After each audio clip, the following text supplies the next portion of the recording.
This is America on the Road, winner of the International Automotive Media Conference Gold Medal Award for Radio, and now in its 27th year on the air. Thanks for being with us as we bring you the latest automotive information from around the world.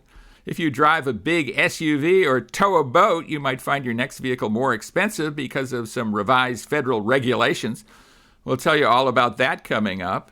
And General Motors and Honda have joined together to build electric cars. We'll tell you all about that, too. Major news there. America on the Road is brought to you by Mercury Insurance and DrivingToday.com. If you're looking to save some money, you should switch to Mercury for your auto and home insurance. Californians save an average of $670 with Mercury. So imagine how much you could save. Get a quote today at MercuryInsurance.com. Hi, I'm Jack D. Rad. With me is guest host Matt DiLorenzo. Matt has been with us before. He's a fellow North American Car of the Year juror, an industry veteran, a great guy. Matt, welcome back. Thanks for being with us. Thanks for having me on, Jack. It's great to be here. Why don't you tell us a little bit about yourself, Matt, because you have a fabled history. Well, I was just looking back, and this May will mark my 45th year writing about cars. I actually started writing about fleet cars, automotive fleet, and then I went to automotive news, and then I had a great opportunity to write in the enthusiast press. I worked for Auto Week and was editor at Road and Track magazine, and then my career kind of came back full circle, and I worked with you at Kelley Blue Book and started writing about the industry again and car buying. So it's been a great trip. And it's not over yet. I mean, I really enjoy what's going on in the industry right now. It couldn't be more exciting, and I hope I can continue to do this for the foreseeable future.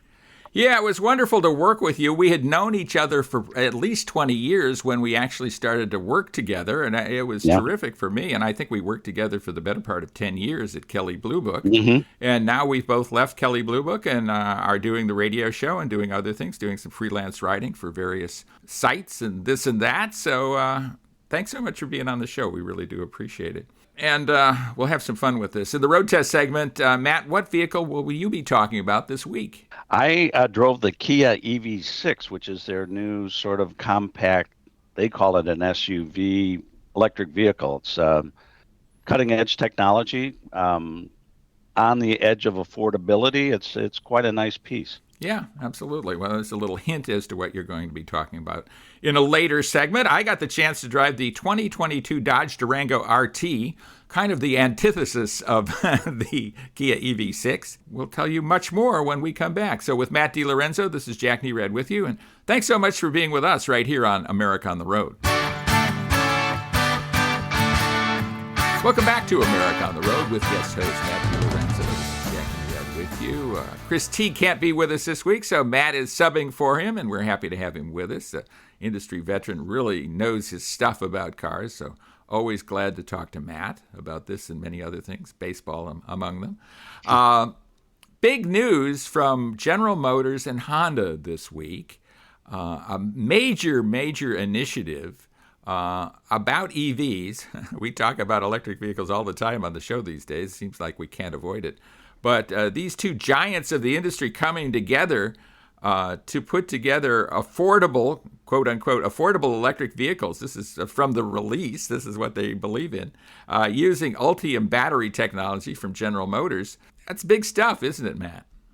It is. I mean, we had a conversation a couple of weeks ago about electric vehicles not really going anywhere unless there are affordable ones for people to buy. And that's what this agreement seems to address. They're talking about having a range of affordable models by 2027, which is 5 years from now, which is pretty much what the cycle to develop a new vehicle costs or takes to get to market. And it's interesting because it's going to be built around the Ultium battery packs that GM is touting as the future of electric vehicles. And so what it means is that GM will be in the battery and electric motor business, and it's up to Honda to come up with the rest of the car that's affordable, which they have been doing. I mean, they still are in the market segments with the Civic and the Accord in the sedan market that GM is no longer in. And they also build some affordable SUVs in the HRV and the CRV.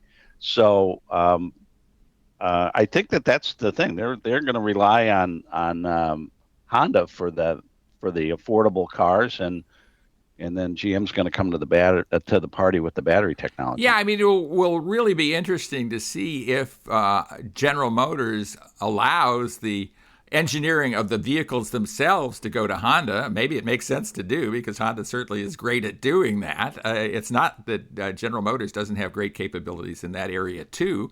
And certainly General Motors has major manufacturing abilities around the globe, not quite so global as it used to be since they've sold off Opel and their European operations, but still a major company and operates big time in China, among other places. One of the things that I found fascinating about this is the heavy discussion about battery technologies, new battery technologies. GM is certainly touting its Ultium batteries, but it's also looking at batteries beyond that, solid-state batteries, lithium metal batteries, silicon batteries, a lot of battery technology being talked about here. And I think as you talked about a couple weeks ago, if we have this battery breakthrough and suddenly electric vehicles are on par with gasoline-powered vehicles in terms of cost, that's a game changer, a giant game changer, don't you think? Yeah, it will be, and that's the bottom line is how much are these vehicles going to cost? And I think the other way of looking at this thing is that if you have Honda building the actual cars in non-union plants, they're going to be cheaper than GM building the actual cars in their union plants. So I see this as GM bringing the tech, the electric tech, and Honda bringing along the low-cost manufacturing that has allowed them to stay in some of these segments that GM is no longer in. Well, from a business point of view, that makes all the sense in the world, Matt. From a political point of view, that's a disaster. It's a dirty little secret. Yeah, I can see the state of Michigan kind of rolling over right now, just hearing that, just going crazy about that. Our friend John McElroy wrote a column to that effect about how EV production, non-union EV production is going to be a big factor, and he's getting pushback from the UAW over it. But it's a fact. Tesla's resisting the union. You look at a lot of the transplants that are in the U.S. They're all non-union plants, and if affordability is a question of the future of EVs, there's a great likelihood that your EV is not going to be built by your local UAW worker. It's going to be built by somebody in the South or somebody in Mexico. Yeah, I mean, that throws another wrinkle into this whole political nature of EVs. I mean, certainly there is a push by the current administration on electric vehicles, but they're also heavily in bed with the auto workers union. That's the last thing they want to turn their back on, I think, politically. So it'll be fascinating to see how this unfolds. Let's talk a little bit about some of the vehicles that might come out of this, because that's what makes the most sense to people out there who are car buyers. What do we think will be electrified coming up? Well, GM has announced that they're going to do an Equinox, which is a compact SUV. I find it interesting that this week that Honda also took the wraps off a new HRV, which is their smallest crossover, and it's bigger than the previous one, and I think that may be the vehicle that both of them use to electrify to get them into the market, because both companies are at a disadvantage. The Koreans are there right now with things like the Kia Niro and the Hyundai Kona EVs. So they're definitely playing catch up with their competition. And I think Nissan's coming with the Ariya, which is another one of these smaller electrified vehicles that's going to be, under $40,000. Right, and have some self-driving capability as well, something I just wrote about. Certainly, General Motors has announced that they and Honda are developing at least a couple more SUVs, too. Of course, everybody is driving crossovers. Those are the de facto car anyway, so it makes sense that that's what we're going to see from these manufacturers going forward. But to see these two major global manufacturers get together, it's pretty amazing stuff. And so we'll see how that unfolds. Well, here's something else that's unfolding, and it is the cancellation of the Beijing Auto Show. Less than a month, I think, or about a month before it was scheduled to take place. What's your take on that, and what's your take on the fact that the New York Auto Show is going on as planned? Well, I think it's a difference between government policies. I mean, China has sort of this zero COVID approach where they're locking down everything in sight. You know, you saw that Shanghai's been completely shut down. GM is actually housing people at the assembly plants so they can keep them open. It's just a case that they haven't gotten a handle on COVID somehow, and they're locking down everybody.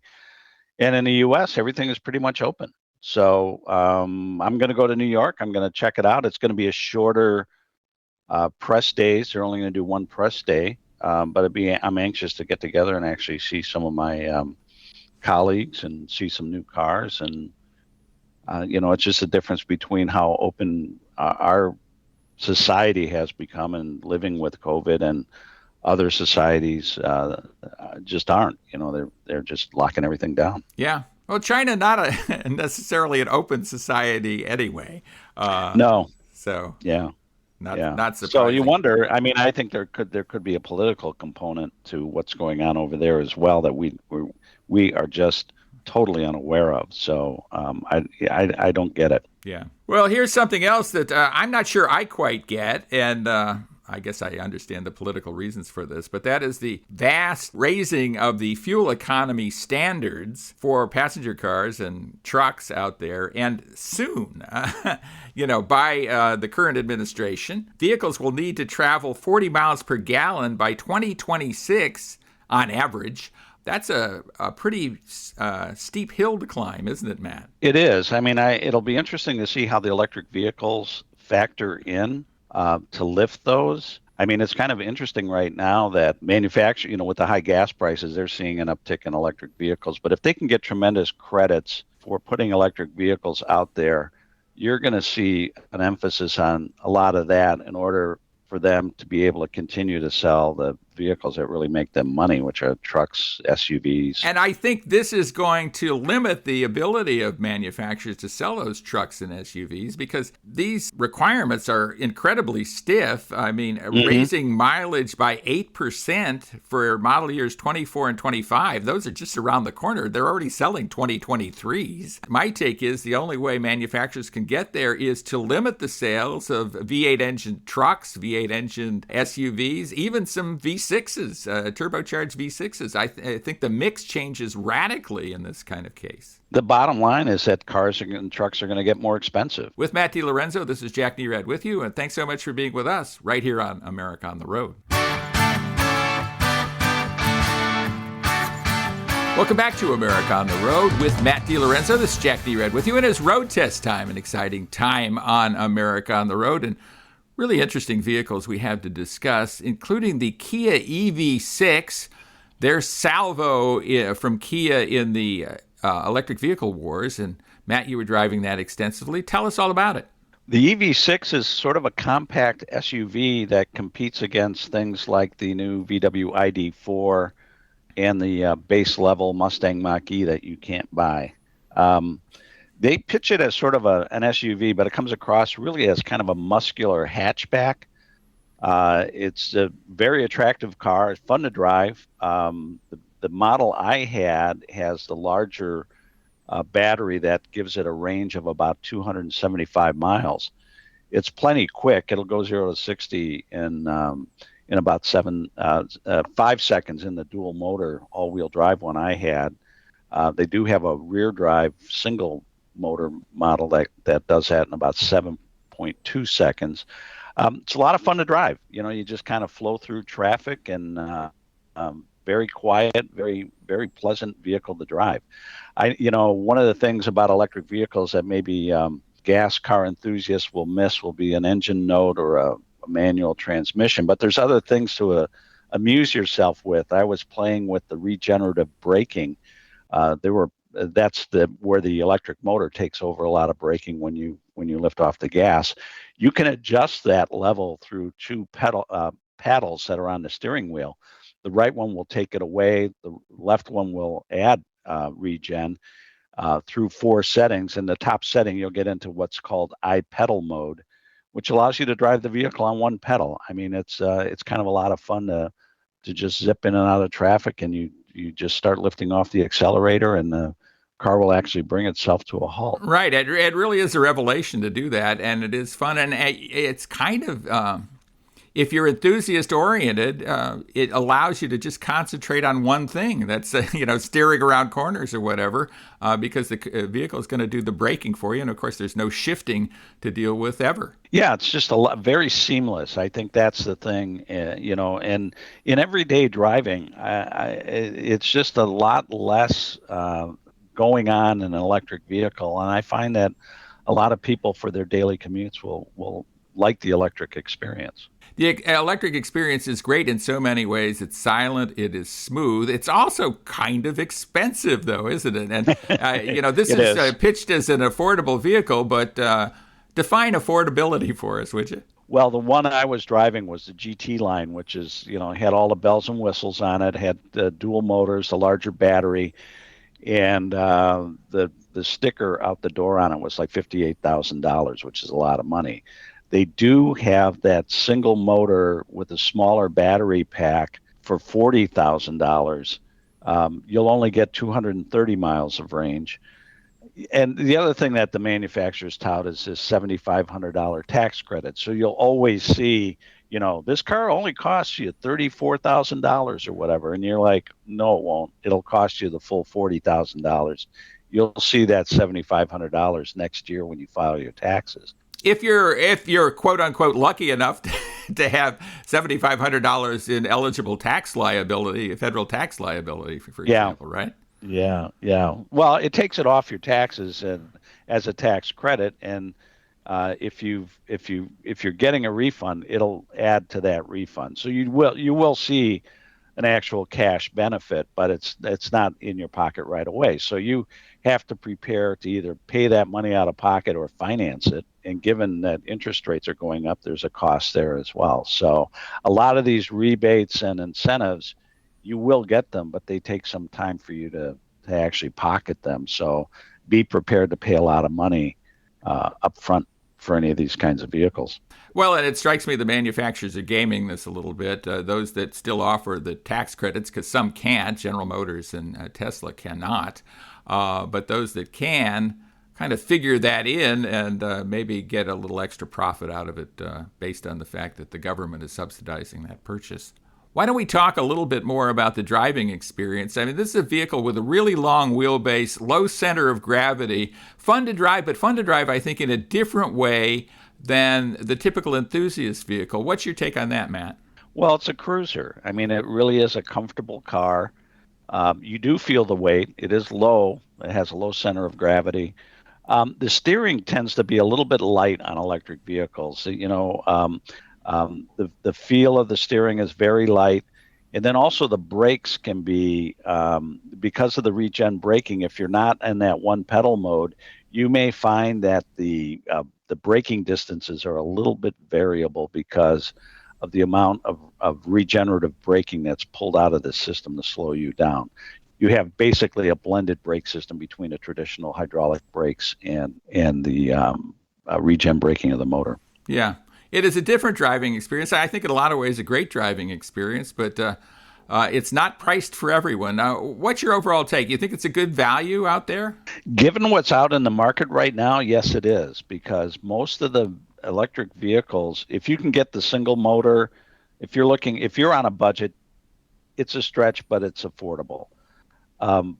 There are far more electric vehicles, a number of electric vehicles that are available that are well over $50,000, $60,000, $70,000.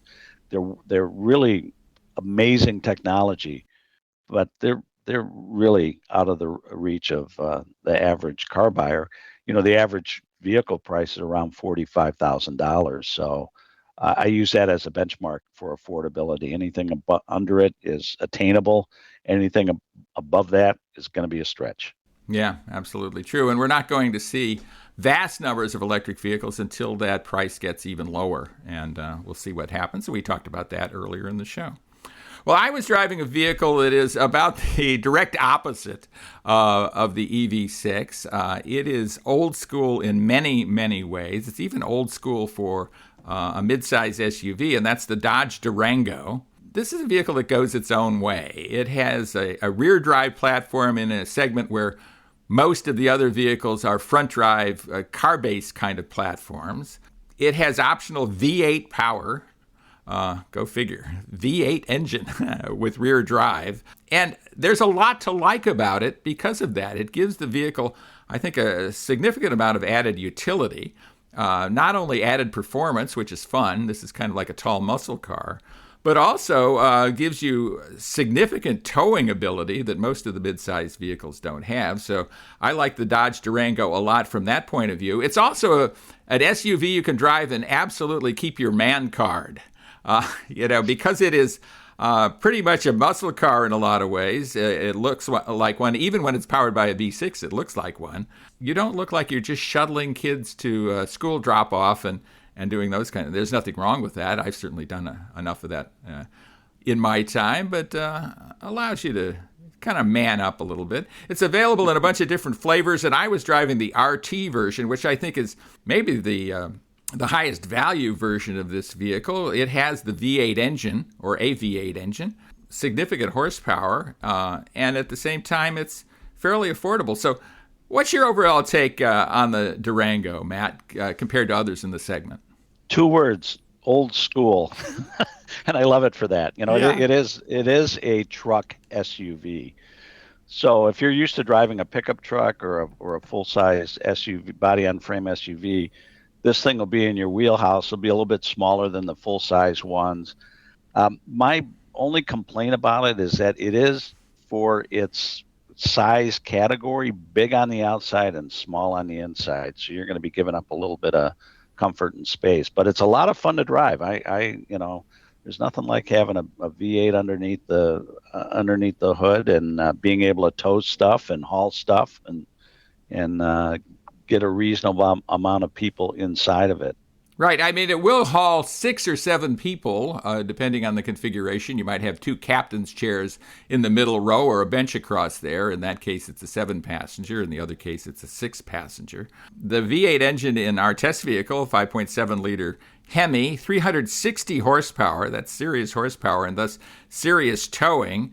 If memory serves, I think towing is something like 7,300 pounds or on that order, maybe a little more than that. Fuel economy, not so swell, as you might guess. But you have to balance that, I think, against the number of people it will haul, because there are very few 7-passenger vehicles out there that are getting a lot better fuel economy. 7,400 pounds is its towing capacity, and this is a likable vehicle from my point of view anyway. I guess I'm a bit old school, and I like these kind of old school rear drive kind of platform. I think it's a good looking vehicle, and I think there's a lot of reason. If you're looking at a mid-sized vehicle, this certainly isn't the most modern platform out there or necessarily the most efficient, but in a lot of ways, it is the most versatile of all of them out there. I think one of the great things about it is that it's not the flavor of the month SUV. So you'll be able to find it, and you might even be able to negotiate a little bit of a deal on one because it's really off a lot of people's radar screens. Yeah, and I think right now, with fuel prices being what they are, I guess they're mitigating a little bit, but they're still off the charts in most areas of the country. A vehicle like this is not probably in the highest demand, especially when it's got a V8 engine. So this might be a time to step up to this and get all the benefits of the Dodge Durango in RT form or in other forms. You can also get it in SRT 392 form. It costs about $70,000 as a base price. That has 475 horsepower. That might be unnecessary, but fun. But at around $51,000, hard to say that's cheap, but I think that's a bargain right now. What's your take on that, Matt? And that's about right. And I think the fact that you also have V6 versions that are available less, so you do have a range of vehicles to choose from. Yeah, it's a good buy. Absolutely. I mean, you can get one for as low as about $38,000, $39,000.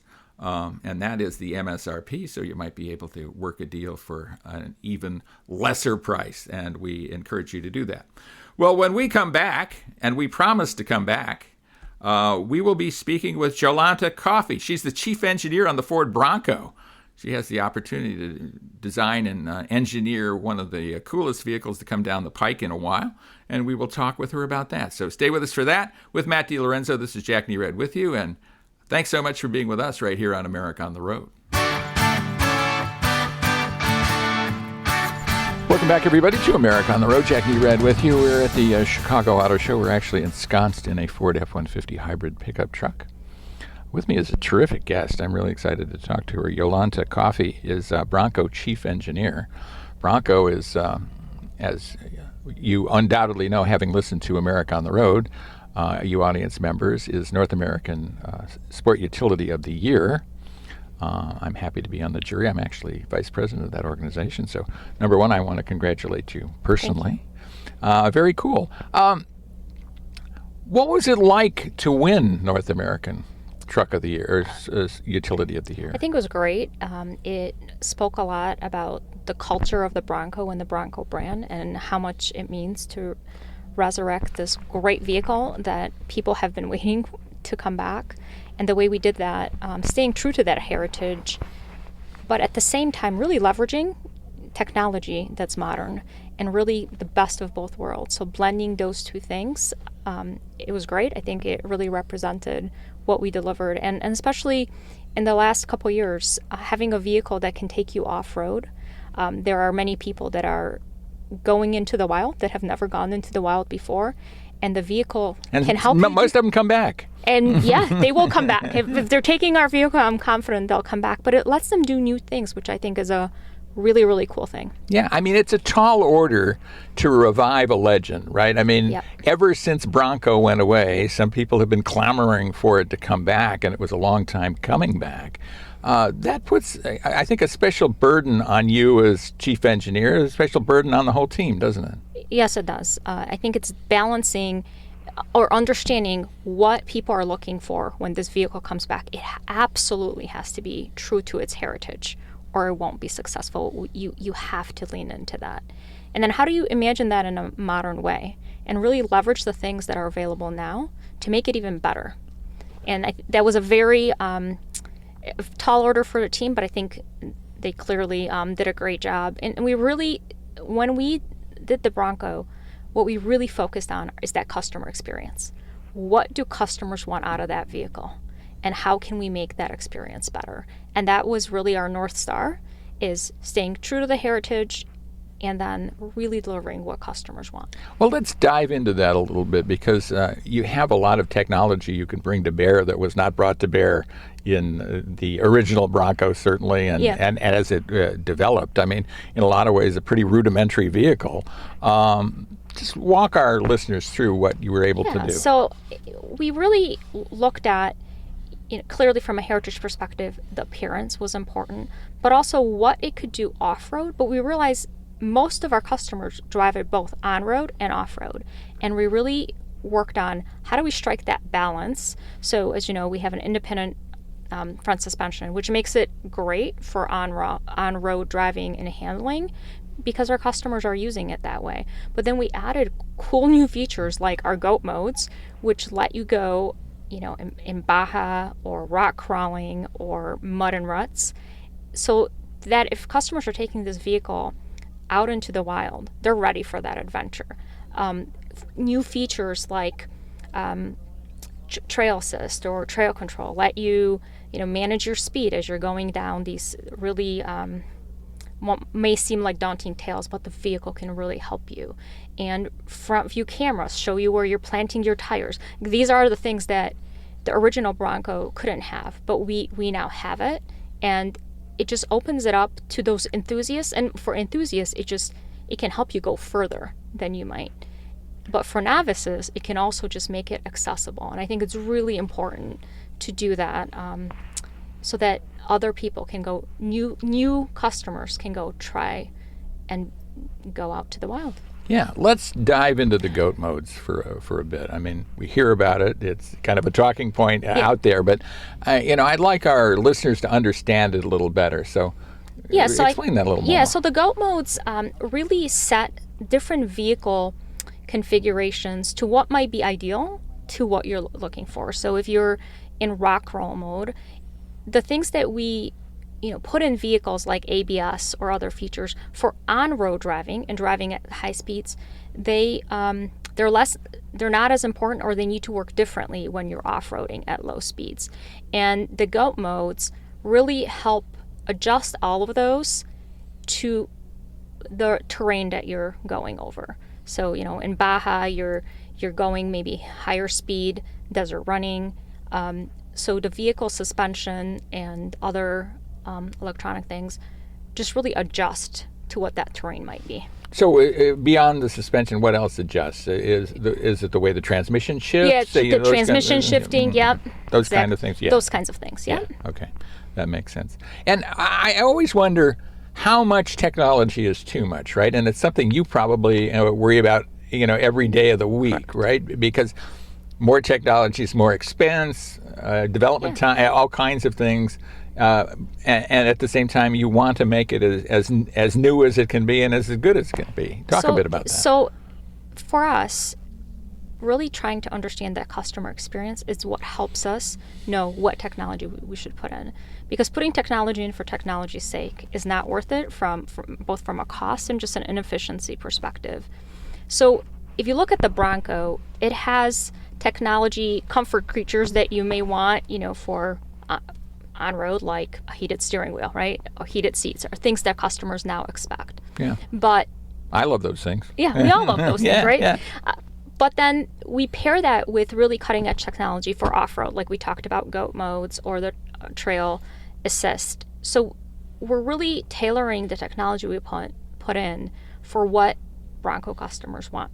And we also find different usage for for technology that we're using other places. So cameras are very useful for being on the trail, right? If it's day-to-day stuff, you're using cameras for backup or maybe when you're parking. But in this vehicle, those can really be helpful to know where your tire's planted, to know what's ahead of you when you're looking through at your screen. Yeah, a lot of the times you just see the sky, right? Right, exactly. So for a novice, that can be really daunting. But if you see what's underneath you, you have a whole different feel. So I think what we've done is find that balance of what technology will our customers prioritize. How do you develop this technology out in the field? I mean, certainly this is kind of pictured and maybe a supplier is presenting stuff to you and all of this is happening.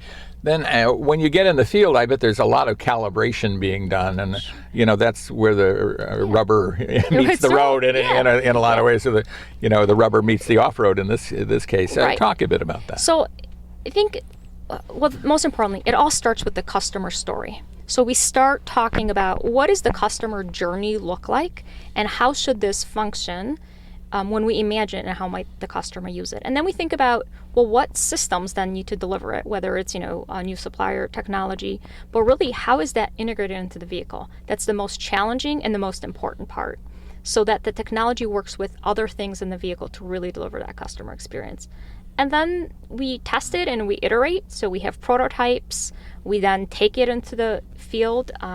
We do a lot of testing in Johnson Valley, which is just really daunting, grueling off-road. But that's where our customers are going to take it. So we need to make sure that technology survives that environment.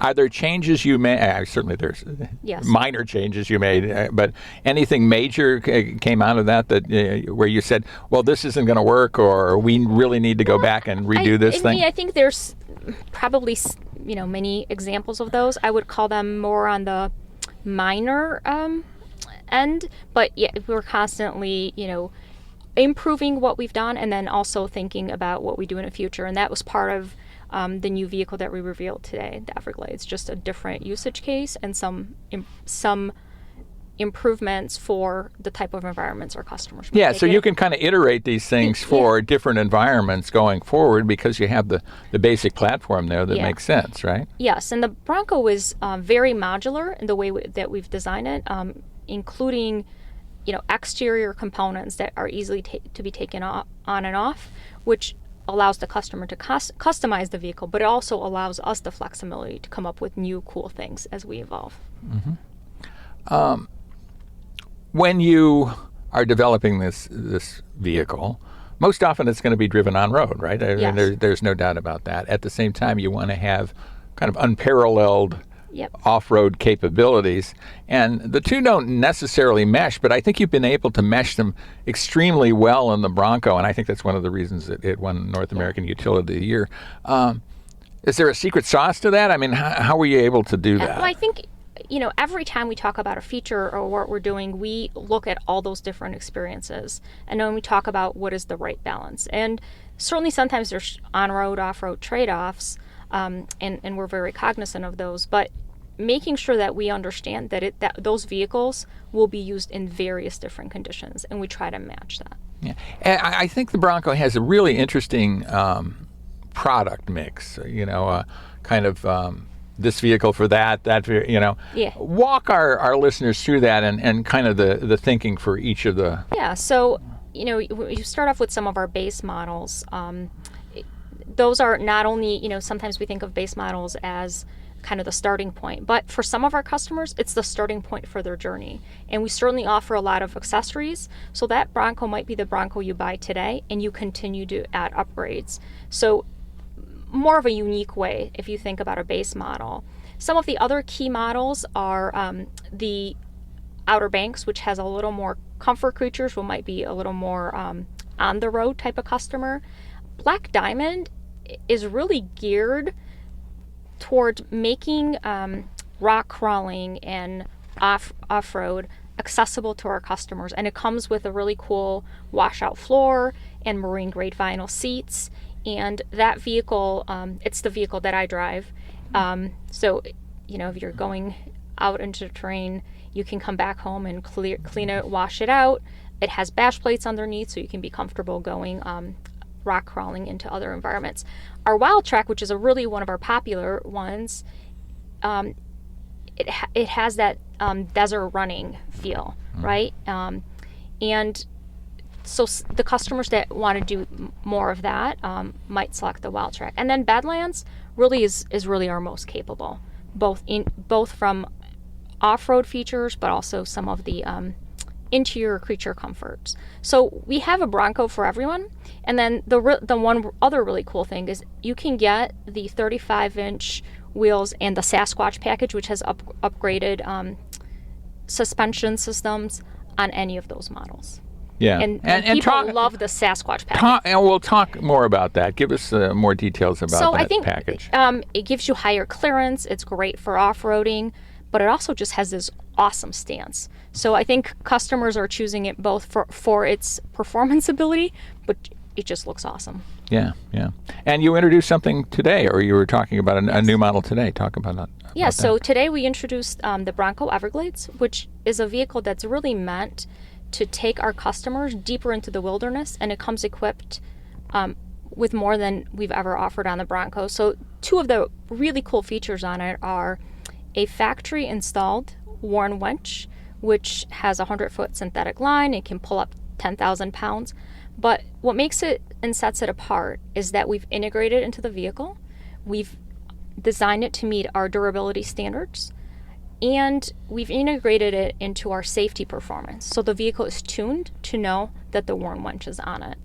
The other cool feature is a snorkel, and the snorkel has a cool feature where there's two plates. So on the traditional snorkel, sometimes you have to move the snorkel forward or rearward depending on what weather conditions you have. Well, we use our Bronco bolts, which have the tools in the vehicle, so you can easily remove them. And you may be pointing it forward in normal conditions where you want to get good fresh air in, but if it's snowing, you can swap it the other way, and it's an easy swap out. And it provides better better, cleaner air to your vehicle. We've also raised the water depth lines, so the vehicle can wade up to 36.4 inches of water. That's higher than our normal Sasquatch package, and it also comes standard with the Sasquatch package. Yeah. So it's ready to go right out of the factory. Very cool stuff. Well, Yolanta, thanks so much for being with us. We appreciate it. Thank you very much. And stay with us, everybody. We'll be right back right here on America on the Road. Welcome back to America on the Road with Matt DiLorenzo, Jackie Red back with you. And it is the final segment of the show. Boy, the time goes too fast, but I love talking with Matt about vehicles. And Matt, I've got a question for you. I really want to have your expertise on this question. This is from Stan. Stan lives in Wisconsin Rapids, Wisconsin. And this is what Stan says. We heard a lot about autonomous cars a couple of years ago, but I'm not hearing much about it anymore. Are we still going to see self-driving cars soon? What's going on? The simple answer is no.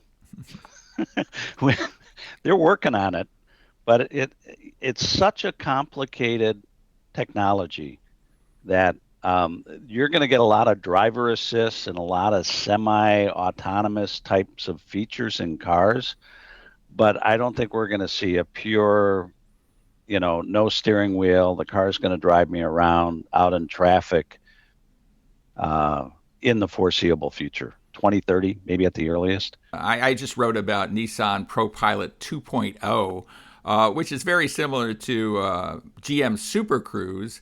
And on designated highways, it will drive hands off. You can take your hands off the wheel, the vehicle will drive. You have to have set up a destination. You have to be on a designated highway that's been mapped, and I mean seriously mapped, so it knows not just where the road goes, but also the elevation changes and the amount of curvature in the road at each particular point. It's actually matching up the car to the road surface centimeter by centimeter, which is pretty amazing. But when you talk about a complicated situation like an intersection, well, that's just kind of too hard to sort out these days, isn't it?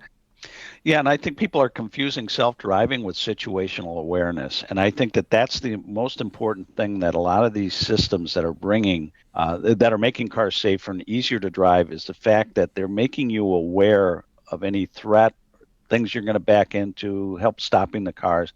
Absolutely. Well, I couldn't agree more. Great analysis from you, Matt, and thanks so much for being with us. We really do appreciate it. Great being here, Jack. Look forward to the next time. And join us again next time for another edition of America on the Road.